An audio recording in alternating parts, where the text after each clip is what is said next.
guys, Nicole Russo and colleague Joe Nevills coming to you for the Oaks Countdown, and now the final countdown is on. The Kentucky Oaks is 2 weeks from this Friday, and with all the qualifying point races in the books, the potential field is lined up.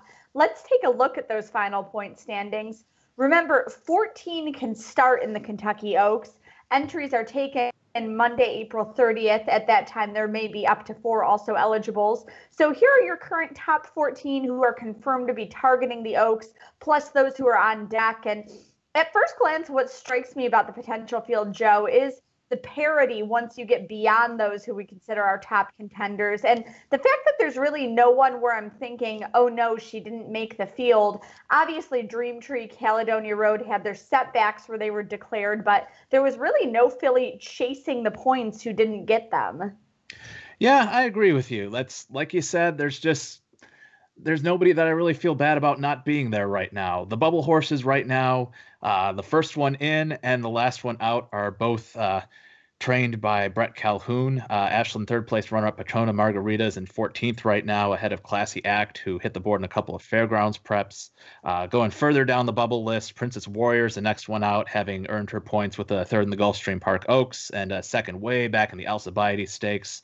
And some others that are still thinking about it, but need a lot of help to get in, include Martha Washington winner Red Ruby and Gulfstream horse Heaven Has My Nikki.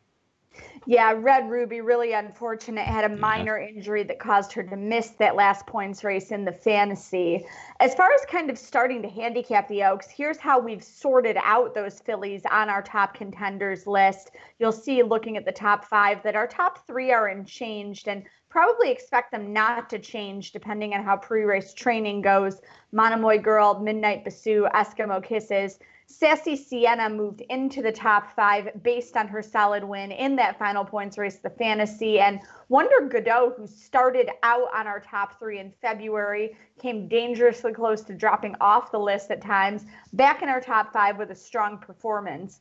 A quick look at the rest of the top 10. Cosmic Burst, Take Charge Paula, Rhea, Coach Rocks, My Miss Lily. One filly we dropped was Amy's Challenge, who faced a big question in the fantasy. And let's take a look at the stretch drive of the fantasy at Oaklawn, which was the final points race. A lot going on here. Amy's Challenge was really free running on the lead until coming to the final stages, where I do think she found a distance limitation. Meanwhile, Wonder Godot, who wasn't running poorly all spring, but who I thought just wasn't showing the same explosiveness as her juvenile season, really showing some spark to fight for it there. And Sassy Sienna, a consistent filly who's been knocking heads with this competitive group at Oaklawn all winter, finally getting it done. Yeah, Sassy Sienna showed all sorts of guts to outlast Wonder Godot in the fantasy, but really Wonder Godot is a horse that I'm keeping my eye on coming out of this thing. She probably would have gotten past the winner at the finish line. We're about a foot further back. And like you said, she's been kind of quiet during the Oaks prep season. She's never really thrown a clunker, but she hasn't really gotten that knockout score. And that was after being kind of a leader in the 2-year-old filly division last year. So it's good to see her get dialed back in, especially at the right time, leading right up into the Oaks like this.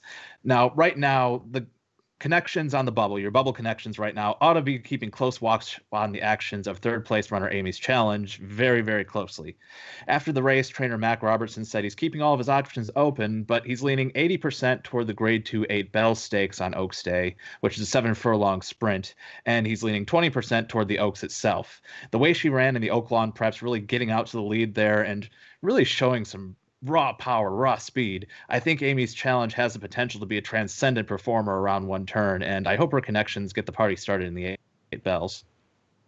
Well, going back to Sassy Sienna, who was knocking on the door all winter and is now our newcomer into this list. She's from the Unbridled Sire line. As you're looking at her pedigree, she probably gets additional stamina from Broodmare Sire Pleasant Tap. She's by far the most accomplished runner out of her dam, but she is a half to 3 stakes placed horses. So a little bit of pedigree underneath her, kind of a classy family.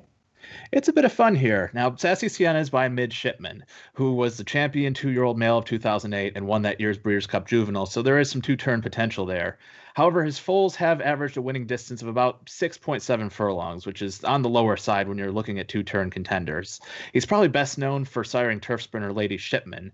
And a little fun fact, Sassy Sienna is the first U.S. route graded stakes winner for her sire. Now, as you said, she's out of the Pleasant Tap mare Tap for Gold, who's had a lot of really good runners. Got Newton John, who's grade 3 place at a mile and 3/8, and really did his best work going long. There's Nonino, who won at a mile on the turf. Spina, who is stakes place at a mile and 16th. On the other side of the ledger, you have other foals out of Tap for Gold, including Ruth and Neva, who is stakes place at 6 furlongs, and Linda Lowe, who is a winner in Brazil at 7 furlongs. Now, the dam herself is a half to a stakes winner at Finger Lakes, as well as one in Ireland. And really, that's kind of dirt pedigree dries up with this filly.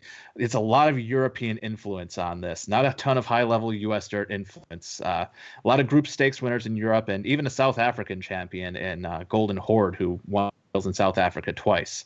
The closest I could find to really high-level dirt form that could translate to something like the Oaks was Stage Light, who won the UAE 2000 Guineas in Dubai at the old Nad El Sheba racecourse. All right. Well, as we mentioned, we're now into the final countdown to the Kentucky Oaks. We're going to be doing some scoreboard watching in these next couple of weeks to see if anybody currently in your top 14 elects to go elsewhere, maybe room for a filly on the bubble. We're going to be watching how these fillies train at Churchill Downs. We're going to be talking a little bit more about the step up in distance from a pedigree standpoint. So stick with us in the final countdown to the Kentucky Oaks.